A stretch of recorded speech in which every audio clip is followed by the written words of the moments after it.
Nah, ini ketan tumisnya ya, sudah setengah matang ya. Tuh, sudah ada kerak-keraknya. Lemaknya. Ya. Nanti kita keringkan lagi sebentar ya, sampai ketannya benar-benar matang ya. Nih, kayak gini ketan tumis wong Palembang. Lemaknya.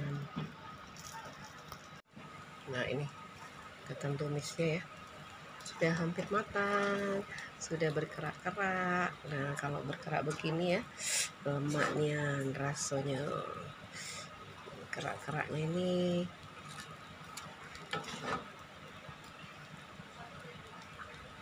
garing-garing, asin, gurih.